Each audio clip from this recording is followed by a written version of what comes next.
On the 10th day before the human fleet's arrival, something unexpected happened. As HFY ran his routine monitoring sweep of the approaching vessels, his instruments detected a change in their formation and energy signatures. "They're slowing down," he announced through the consciousness network, his mental voice tinged with confusion. "Decelerating to sublight speeds at the edge of our system." Within minutes, the Observatory of Cosmic Harmony filled with the planet's leading analysts and decision-makers. The holographic display showed the human fleet spread across space like a constellation of threats, their massive vessels taking up defensive positions around Zephyrya's outer planets. "This is different from the historical patterns," Elder Zephronin observed, studying the formation with experienced eyes. "In previous conquests, they maintained speed until the last possible moment, using momentum and surprise as weapons. This suggests they intend to negotiate. Or gather intelligence," Lyranus added grimly.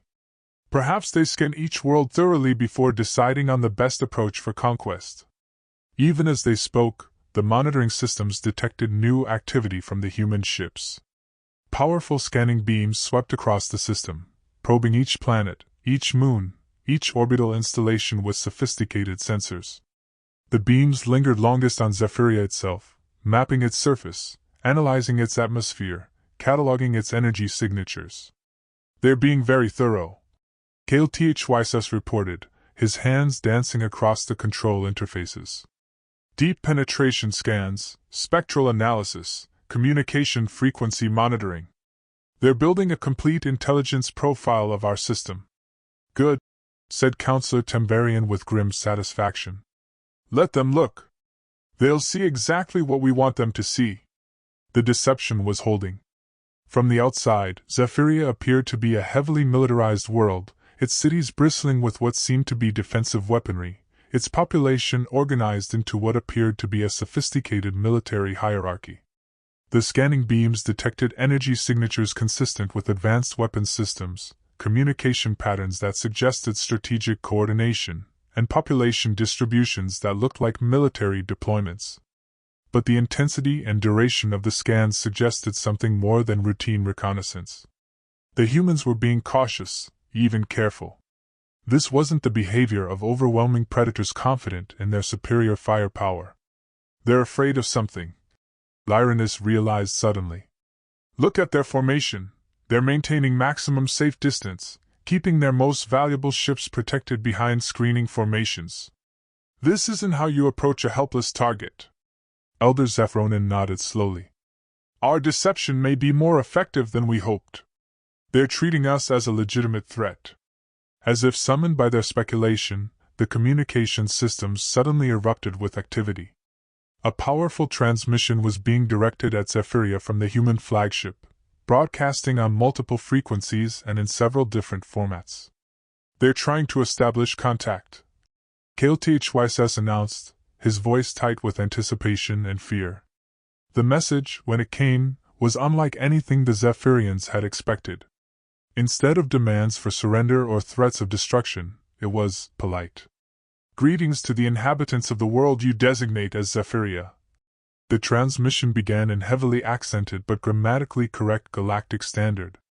"I am Admiral Sarachin of the Terran Colonial Fleet. We come seeking information and possible trade opportunities. We request permission to establish communication protocols and discuss mutual interests." The silence in the observatory was profound. This wasn't the behavior of slavers or conquerors. This was diplomacy. "They don't know," Lyranus whispered. "They don't know what we really are." "The scans," Zephronin said suddenly, understanding dawning in his ancient eyes. "They've been analyzing us for hours, and they can't figure out what they're looking at. Our technology, our energy signatures, our population patterns, none of it fits their previous experiences. So they're being careful," Counselor Veltharian concluded. "Treating us as an unknown quantity rather than easy prey." The implications were staggering. Instead of revealing their weakness, the Zephyrians' desperate deception had accomplished something remarkable. It had earned them respect. The humans were approaching them as equals, not victims. "How do we respond?" HFY asked. We have perhaps minutes before they expect some kind of acknowledgement. The decision fell to the Council of Harmony, but there was no time for their usual lengthy deliberations. They needed to respond quickly, and that response would set the tone for everything that followed. We maintain the deception, Lyranus said firmly. We respond as the military power they think we are, not as the peaceful civilization we actually are. But carefully, added Zephyronin. If we appear too aggressive, they might decide we're a threat that needs to be eliminated. If we seem too weak, they'll recognize the deception. We need to project controlled strength. The response they crafted was a masterpiece of careful ambiguity. Speaking for the Defense Coordination Council of Zephyria, they acknowledged the human transmission and agreed to preliminary discussions, while making it clear that any approach to the planet itself would be met with appropriate defensive measures. The reply seemed to satisfy the humans. Over the next several hours, a complex dance of communication began, with each side probing the other for information while revealing as little as possible about themselves. The humans spoke of trade routes and resource sharing, of mutual defense agreements, and cultural exchange. They painted themselves as explorers and entrepreneurs, seeking new markets and new alliances in their expansion across the galaxy. The Zephyrians, playing their fictional role as a military civilization, responded with careful interest while emphasizing their defensive capabilities and their long-standing isolation policy. They presented themselves as a powerful but reclusive species, capable of defending their territory but uninterested in expansion or conflict. They're taking us seriously, Councillor Morthus observed as the communications continued. Admiral Chin is treating this as a legitimate first contact scenario between two space-faring powers. Because that's what it appears to be, Lyranus replied. Our deception has created a situation where they have to assume we're as advanced and dangerous as we seem. But as the hours passed, the strain of maintaining the facade began to tell. Every response had to be carefully crafted to maintain the illusion without revealing any critical weaknesses.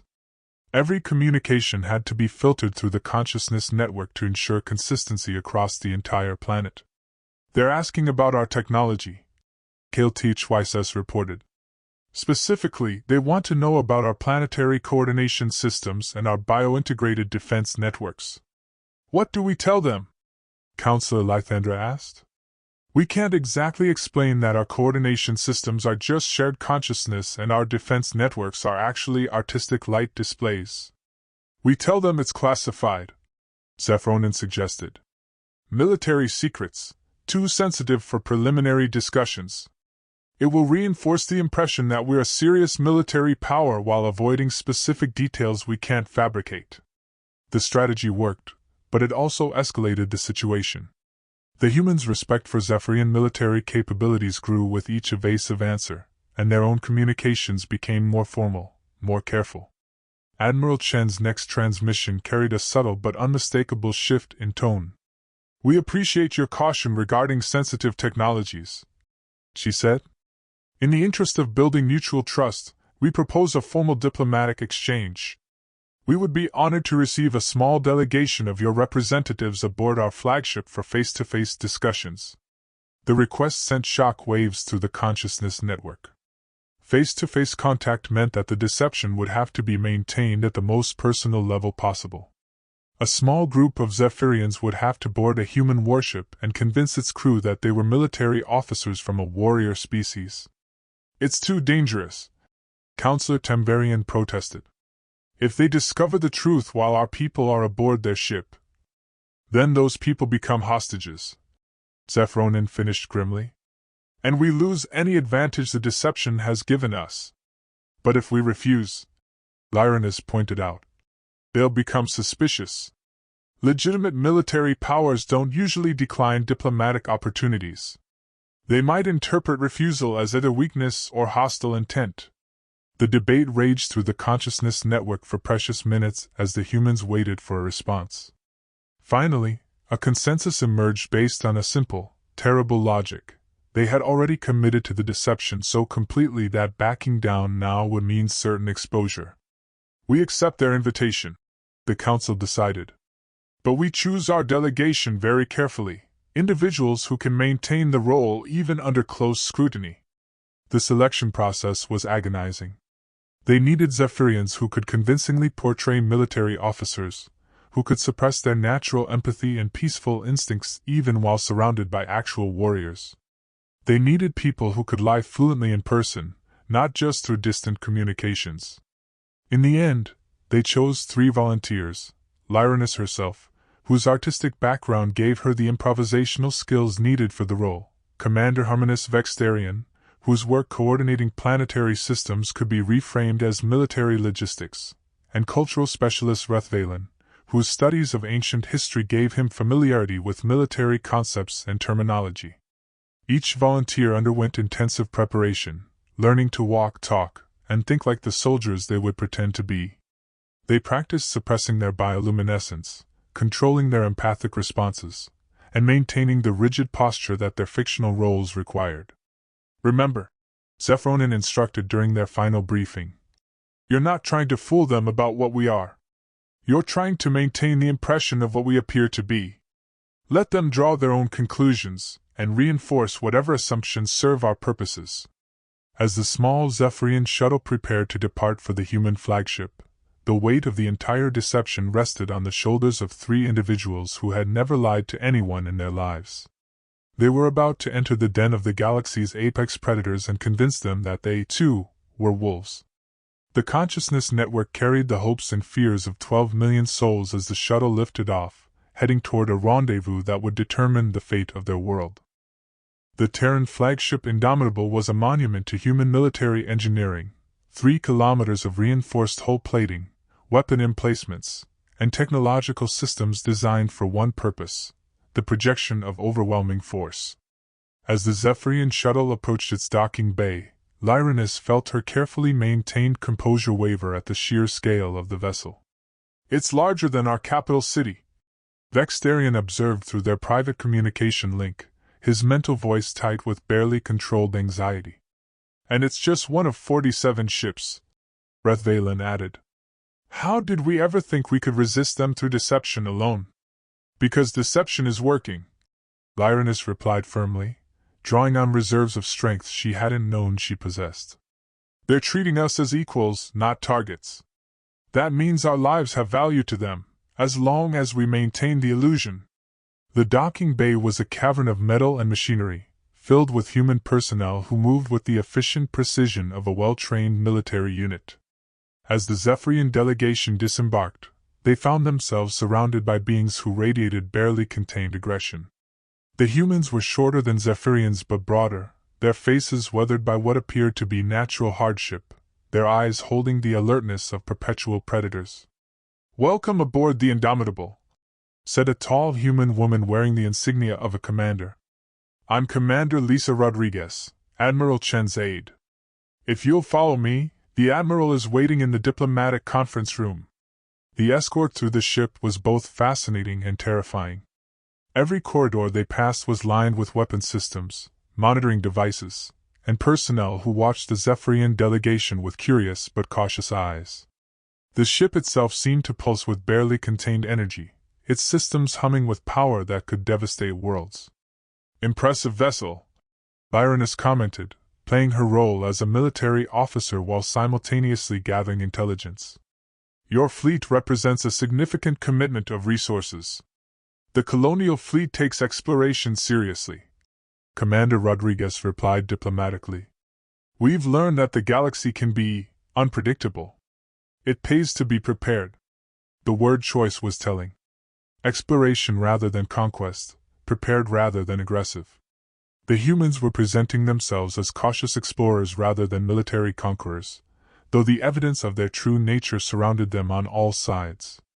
The diplomatic conference room was a study in human psychology, formal enough to show respect, but also designed to subtly demonstrate power.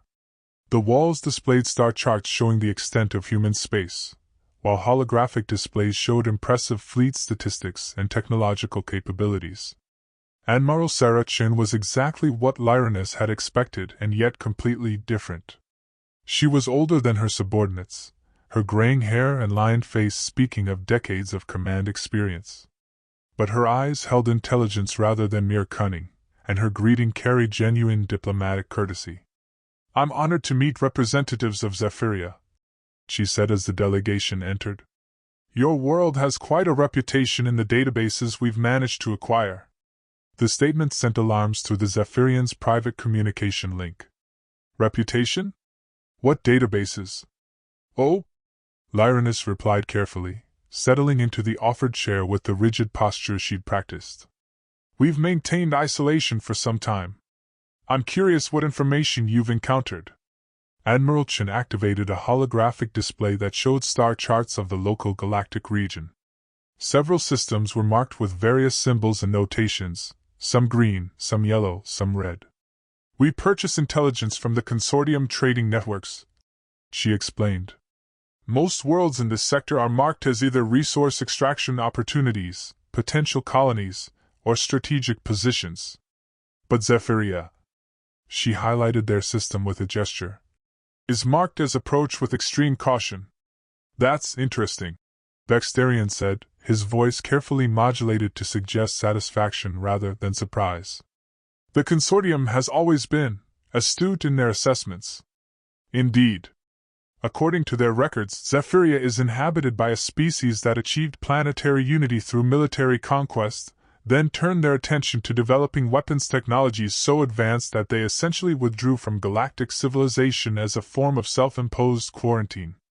The description was so far from the truth that Lyranus almost laughed, but she recognized the source. The ancient archives that Zephyronin had been consulting contained fragments of very old records, some of which had apparently made their way into trader databases over the centuries. Somewhere along the way, speculation and incomplete data had combined to create a mythology that was now serving as their shield. "The consortium does tend toward dramatic interpretations," Rethvalen observed with what he hoped sounded like amusement.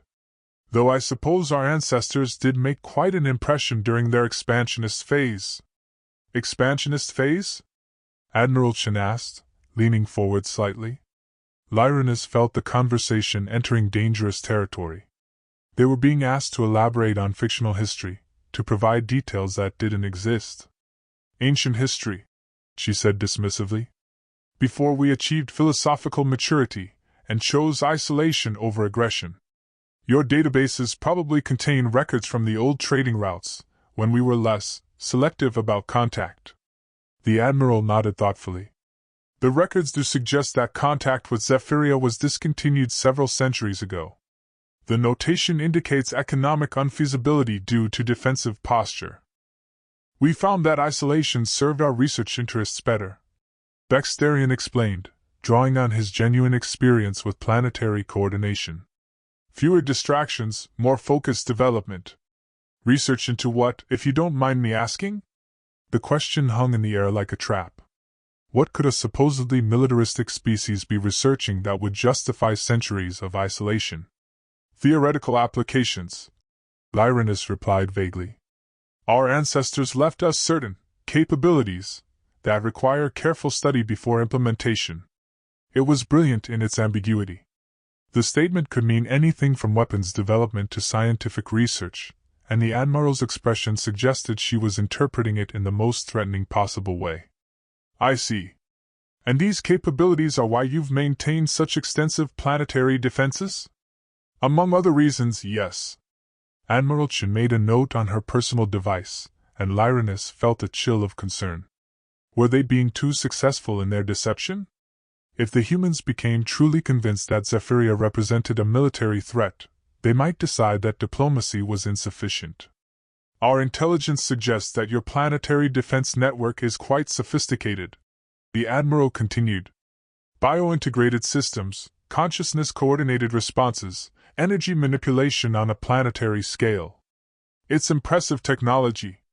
We've had several centuries to refine our approaches," Rethvalen said carefully. "Isolation provides excellent opportunities for undisturbed development." "I'm sure it does. Which brings me to the reason for this meeting." Admiral Chen's demeanor shifted slightly, becoming more formal, more official. "The Terran Colonial Administration is always interested in establishing relationships with advanced civilizations. We're not conquerors, contrary to what some databases might suggest. We're builders, explorers, traders. The statement was delivered with apparent sincerity, but Lyranus could feel the undercurrents. The Admiral was telling the truth as she saw it, but her definition of building and trading might be very different from Zephyrian concepts.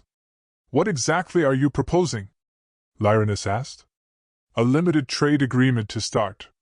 We can offer refined metals, manufactured goods, technology transfers.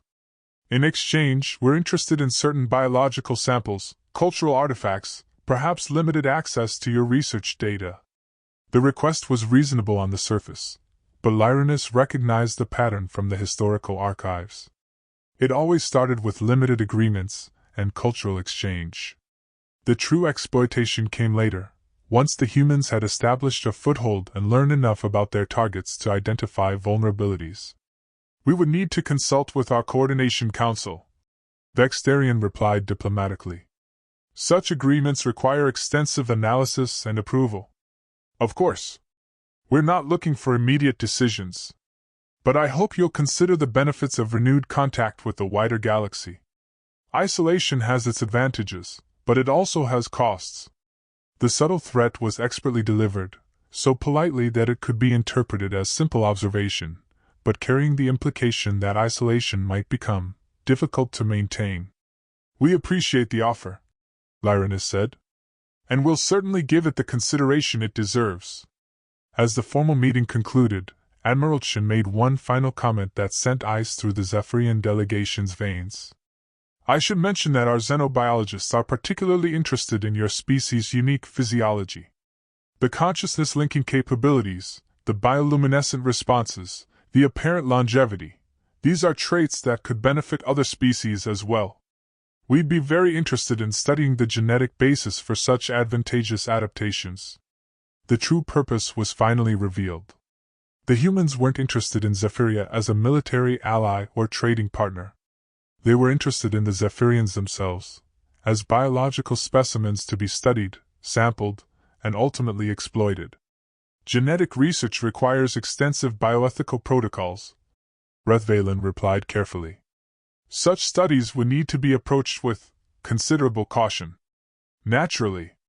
We're very careful about such matters. Our research facilities maintain the highest standards for specimen care and data security. Specimen care. The words confirmed everything the historical archives had suggested. To the humans, the Zephyrians weren't people. They were biological resources to be harvested and studied. The return journey to their shuttle felt like a march to execution. They had maintained the deception successfully, but in doing so, they had also confirmed their worst fears about human intentions. The diplomatic overtures, the polite language, the promises of mutual benefit, all of it was camouflage for the same predatory instincts that had always driven human expansion. They want to study us, Vextarians said through their private link as they prepared to depart the Indomitable. Dissect us, analyze us, reproduce our abilities in their own species.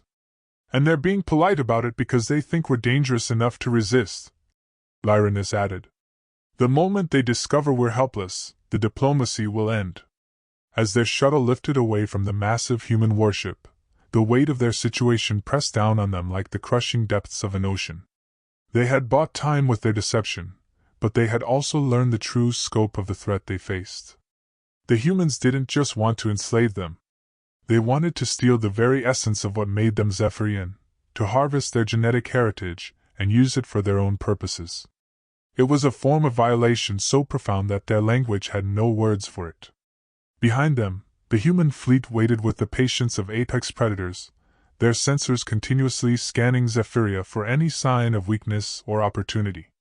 And aboard the shuttle, 3 Zephyrians carried the terrible knowledge that their entire civilization was poised on the edge of a nightmare that would make slavery seem merciful by comparison. The shuttle journey back to Zephyria felt like a descent into hell. Through the consciousness network, the 3 delegates shared their experiences with the planetary population, and waves of horror rippled across the world as 12 million peaceful souls grappled with the reality of their situation. Genetic harvesting, Elder Zephyronin said quietly as the delegation reconvened in the observatory. I had feared slavery, cultural destruction, even genocide. But this is something far worse. The implications were staggering. The humans didn't just want to exploit Zephyrian labor, they wanted to steal Zephyrian biology. The consciousness-linking abilities that allowed their species to function as a harmonious collective, the bioluminescence that expressed their emotions, the extended lifespans that gave them centuries to develop wisdom, all of it would become raw material for human enhancement projects. They spoke of specimen care, Lyranus reported, her voice hollow with revulsion. As if we were laboratory animals to be kept comfortable while they dissected our genetic code. The historical archives make more sense now, Bexterian added. The species that simply disappeared after human contact, they weren't all enslaved or killed. Some of them were taken for research purposes. Through the observatory's vast windows, they could see the human fleet maintaining its position at the edge of the system. 47 massive warships, each one capable of reducing their cities to rubble, waiting with predatory patience for the right moment to strike.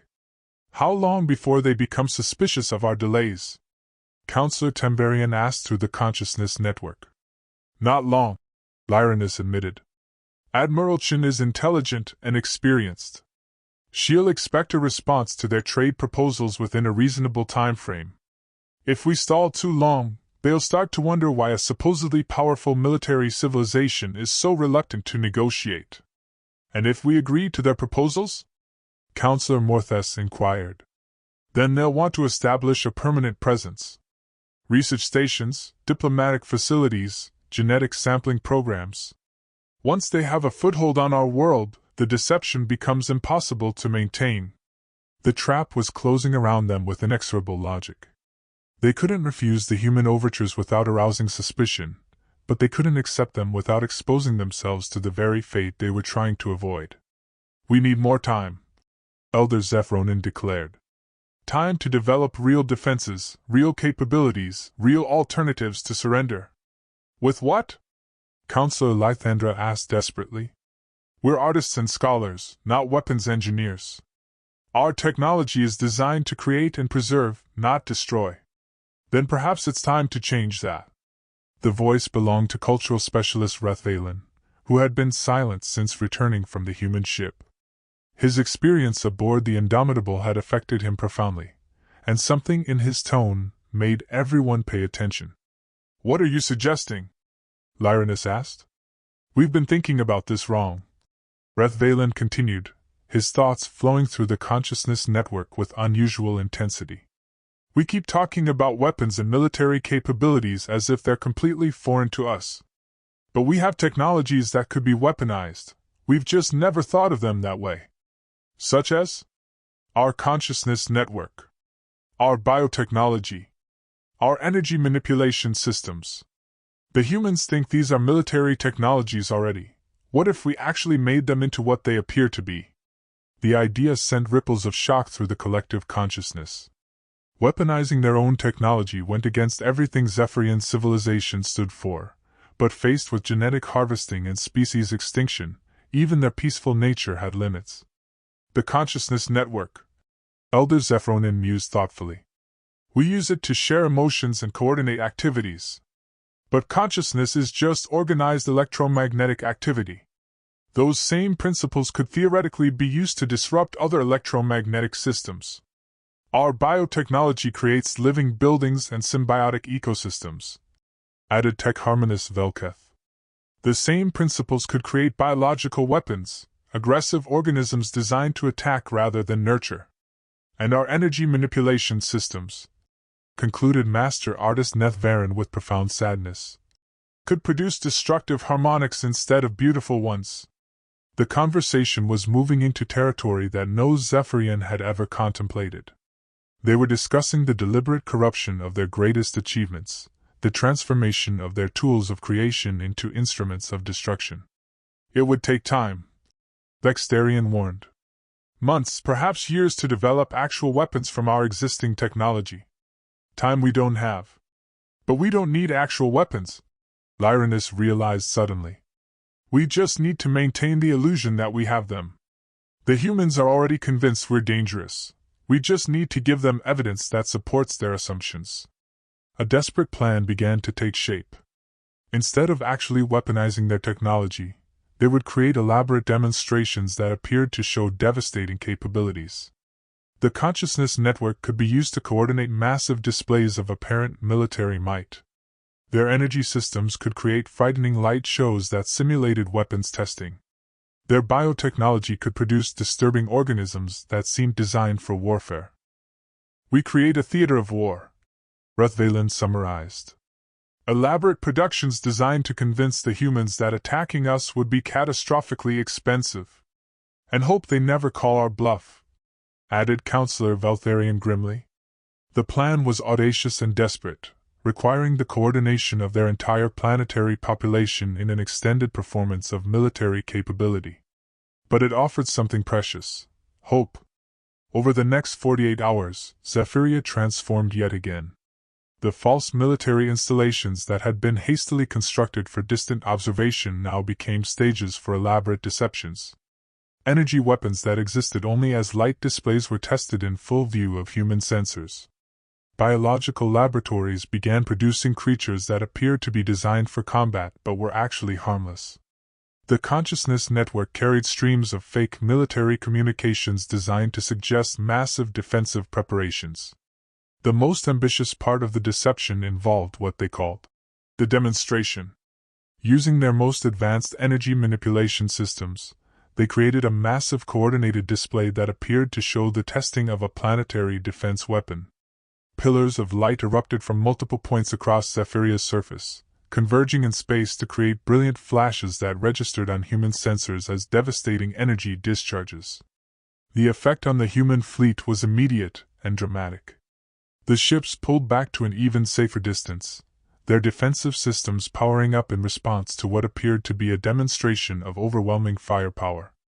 "They're scared," Kale Thyss reported with grim satisfaction as he monitored human communications. "Their military analysts are completely convinced that we just tested a weapon capable of destroying entire fleets." "Good," Lyranus replied, though the satisfaction felt hollow. They had succeeded in frightening their enemies, but in doing so they had also taken another step away from their true nature. The psychological cost of the extended deception was becoming severe. Across the planet, Zephyrians were struggling with the constant need to suppress their natural empathy and peaceful instincts. The consciousness network, designed to share beauty and harmony, was now filled with false aggression and simulated violence. Children who should have been learning to create were instead learning to pretend to destroy. Medical reports indicate a 40% increase in psychological disorders, Chief Healer Jothvaran reported through the network.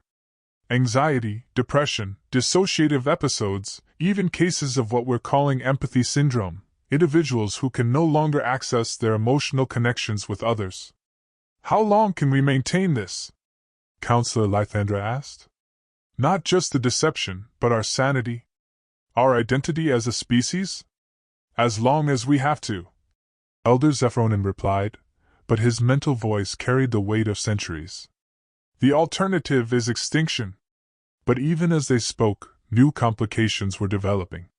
The human fleet's withdrawal had been temporary. They were regrouping, bringing additional ships online, preparing for what appeared to be a more serious negotiation. "Admiral Chen is requesting another diplomatic meeting," Kale Thyss announced. "Her message indicates they want to discuss mutual security arrangements in light of our demonstrated capabilities." The irony was bitter. Their fake weapons had been so convincing that the humans now wanted to negotiate a mutual defense pact. They were being courted as allies by the very people who would have enslaved them if they had known the truth. "We have to meet with them again," Lyranus realized. "If we refuse, they'll become suspicious. But this time, they'll be expecting us to negotiate from a position of strength." The prospect of another face-to-face encounter with the humans filled the delegation with dread. They had barely managed to maintain their deception during the first meeting, and now they would be expected to negotiate complex agreements while continuing to pretend they were something they fundamentally were not. "The stakes are higher now," Zephyronin observed. "They think they're dealing with a pure military power. Any mistake, any slip in our performance, will not just expose us, it will make us appear to be actively deceiving them. And humans do not react well to being lied to. As the Zephyrian shuttle prepared for its second journey to the human flagship, the weight of their entire civilization's survival rested on the shoulders of three individuals who were about to attempt the most dangerous performance of their lives. They would sit across from the galaxy's apex predators and convince them that they, too, were wolves. But with each lie, each deception, each moment of suppressed empathy, they moved further away from the peaceful beings they had once been. The question that haunted them all was simple and terrible. In saving themselves from the humans, were they destroying themselves anyway? The second meeting aboard the Indomitable felt fundamentally different from the first. Admiral Chen's greeting was warmer, more respectful, and infinitely more dangerous. The humans now viewed the Zephyrians as equals, which meant they would be watching for any sign of weakness or deception with the enhanced scrutiny reserved for potential allies and enemies alike. Your demonstration was quite impressive, Admiral Chen began as the delegation settled into the conference room. Our analysts are still processing the energy readings. The coordination required for such a display suggests remarkable technological integration. We've had considerable time to refine our systems, Lyranus replied, maintaining the careful balance between pride and modesty that her role required. Isolation provides opportunities for undisturbed development. The Admiral activated a holographic display showing analysis of the fake weapons test. The human interpretation of the data was both amusing and terrifying. They had concluded that Zephyria possessed energy weapons capable of coordinated planetary defense on a scale that could threaten entire fleets. Which brings us to the purpose of this meeting, Admiral Chen continued. The galaxy is becoming increasingly unstable. Pirate fleets, rogue AI civilizations, expansionist empires, peaceful species need to stand together for mutual protection. The words were carefully chosen, positioning the conversation as one between equals facing common threats. But Lyranus could read the subtext. The humans were offering protection in exchange for access, the classic arrangement that had historically preceded their more aggressive exploitation. We appreciate the concern, Vextarian replied diplomatically. Though our defensive capabilities have proven adequate for our needs thus far. Adequate for pirates and raiders, certainly. But there are threats in this galaxy that could challenge even your impressive defenses. The hegemony, for instance, they field fleets that dwarf anything we've brought to this system. Commander Rodriguez activated additional displays showing intelligence reports about various galactic threats. Some of the information was genuinely alarming. There were indeed aggressive civilizations in the galaxy that could threaten any single world, no matter how well defended. Our proposal, Admiral Chen continued, is a mutual defense agreement. Terran colonial fleet protection in exchange for access to certain Zephyrian technologies. Not weapons, she added quickly, noting the delegation's carefully controlled reaction. We're interested in your biological integration systems, your consciousness coordination networks, your energy manipulation techniques. Peaceful applications of military technologies. The request was exactly what they had feared. The humans wanted access to the very technologies that made Zephyrian civilization possible, not to steal them outright, but to study them, adapt them, and ultimately control them. Such technologies are closely integrated with our biological and cultural systems, Rethvalen explained carefully. They're not easily transferred or adapted to other species. We understand the challenges, Admiral Chen replied. But consider the benefits. Shared technology development, expanded research opportunities, access to our trading networks and resource bases. And of course, protection against threats that even your formidable defenses might struggle to repel alone. The carrot and the stick, presented with diplomatic finesse. Work with us and prosper, or face the galaxy's dangers alone.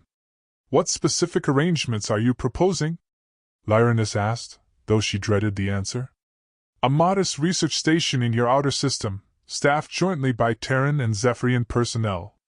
Limited technology sharing, carefully controlled contact protocols, full respect for your sovereignty and security concerns. The proposal sounded reasonable, even generous. but the historical archives had shown how such arrangements developed. The modest research station would grow, require more resources, more personnel, more access. The limited technology sharing would expand as the humans found new applications for Zephyrian capabilities. The full respect for sovereignty would erode as economic dependence grew. We would need significant guarantees, Vextarian said, playing for time while trying to identify any possible escape from the trap.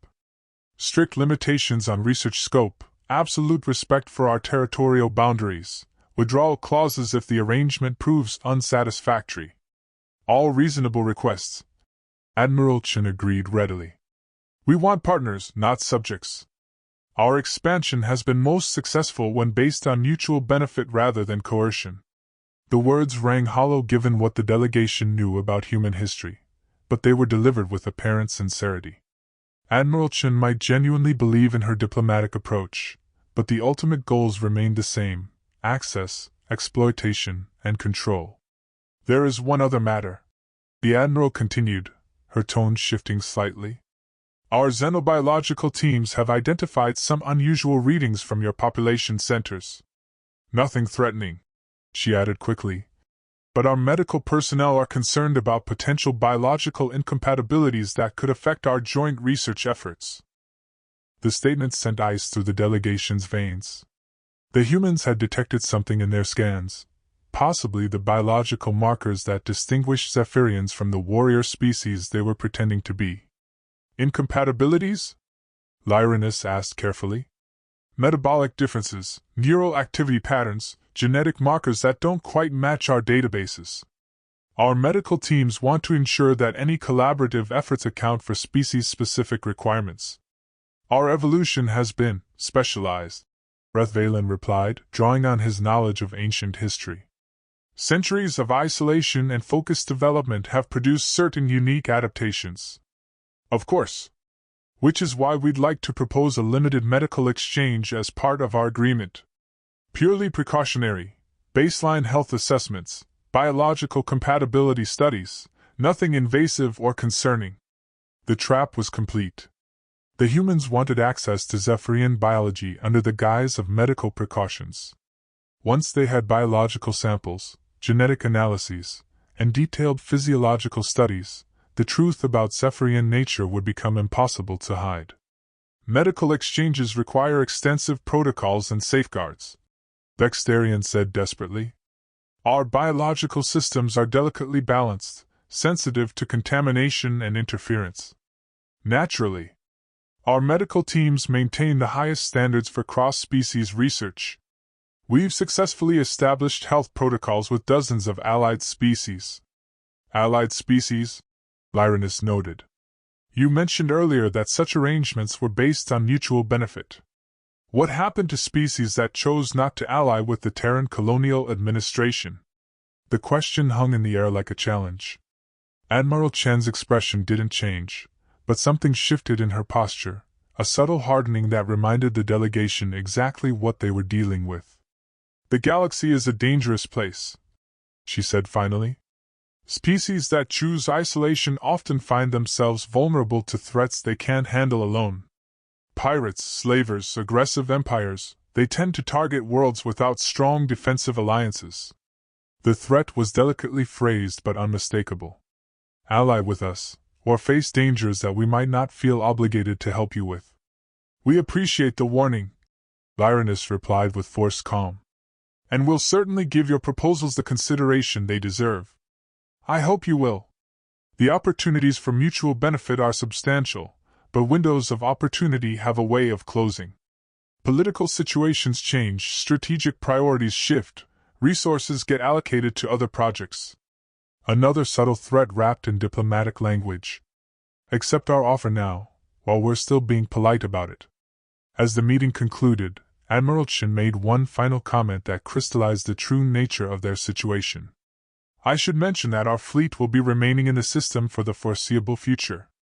Routine patrol duties, diplomatic support, that sort of thing. We want to ensure that our new friends have all the protection they need while considering our proposals. The meaning was clear, the human fleet wasn't leaving. They would maintain their presence indefinitely, waiting for the Zephyrians to accept their terms or reveal their weakness. The return journey to Zephyria felt like a funeral march. The delegation had successfully maintained their deception, but in doing so they had also learned that there was no escape from the human web. They could refuse the alliance, but the fleet would remain. They could accept it, but that would mean the slow destruction of everything they were. "They're not going to leave," Vextarian said through their private communication link.